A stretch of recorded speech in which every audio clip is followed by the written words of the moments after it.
guys, we're reading The Bridge Home. This is chapter 14. Here we go. You marched a few feet away from us and away from the dump and stood with your hands on your hips. Cutie stayed by your side. Sorry, Ruku, I said, we have to stay. No, Vici, you said in a reasonable tone. Go. We don't have a choice. Believe me, I don't love it here. You pinched your nostrils shut. It's not the nicest place, but it's so we can stay together, Ruku. You cocked your head. If I don't work here and earn money, we'll have to run right back to Appa. Understand? Appa hit Vici, you said slowly. Appa hit Mama. My throat felt tight. You hadn't said anything about how he'd hit you. Vici and Ruku together.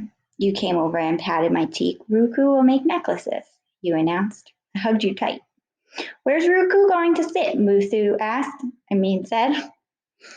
My eyes darted from one mound to another, wondering what to do, but you solved the problem yourself.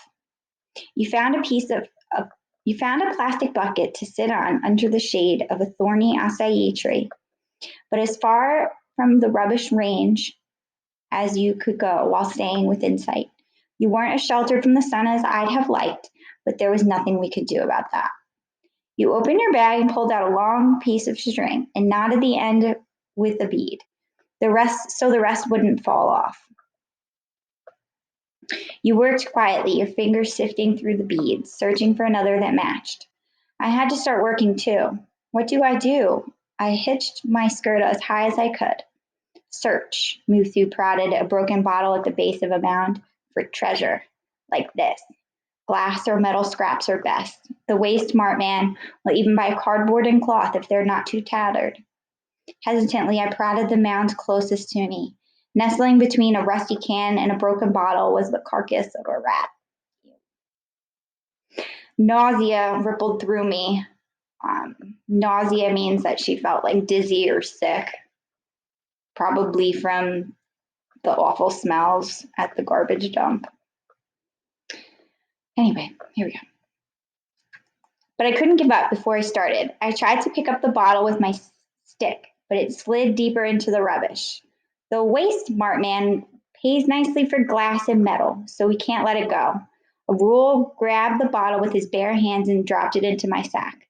But this, he jabbed at an empty juice carton and sent it tumbling further down into the rubbish, is worthless.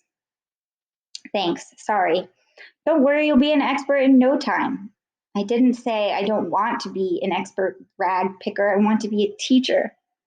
With an effort, I swallowed my words, and the bile is like fluid from your stomach, so she just feels like she's sick. Had risen in my throat and stepped farther into the mound. The rubbish heap seemed to come alive as I walked through it, sucking at my slippers like a hungry beast. So that's a simile describing that her shoes were getting stuck in the garbage. My feet sank into the slimy mess, and I lost sight of my toes. Flies swarmed around my ankles. Shuffle along, slowly like you're wading through a river, a rule advised. He made it sound easy, but it wasn't. I squelched along as best I could, making slow progress. I speared a damp rag and shook it into my sack. But when I spotted a bottle half filled with sour milk, I had to reach for it with my bare hands.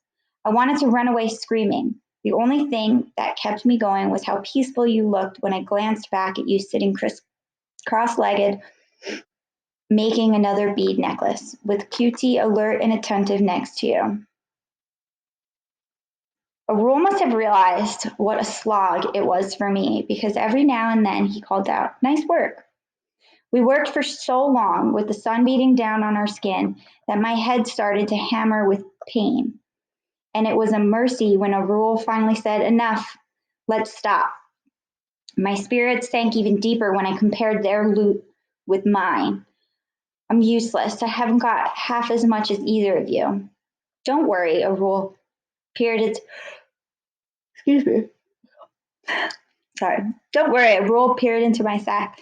Lots of good stuff in there. We have more, but it's not worth as much. You'll see.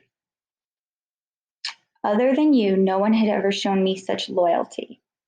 Do you know what loyalty means? It means like faithfulness, like showing a strong support for somebody. Um, Even half empty, my sack was heavier than anything I'd carried before. But with you humming softly as you put away your beads, and our two new friends beaming at me like my sack was filled with precious gems, I shouldered my burden without complaint, my back straight, my steps light.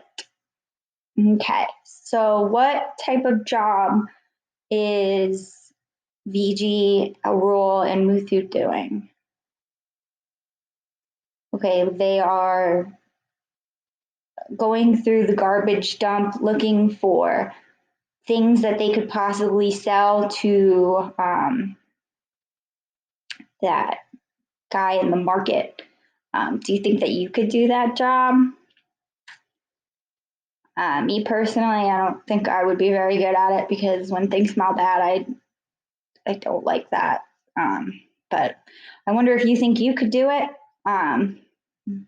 I am thankful to be a teacher and that I don't have to do that. All right, guys, it was nice reading with you, and I will see you for the next chapter. Bye.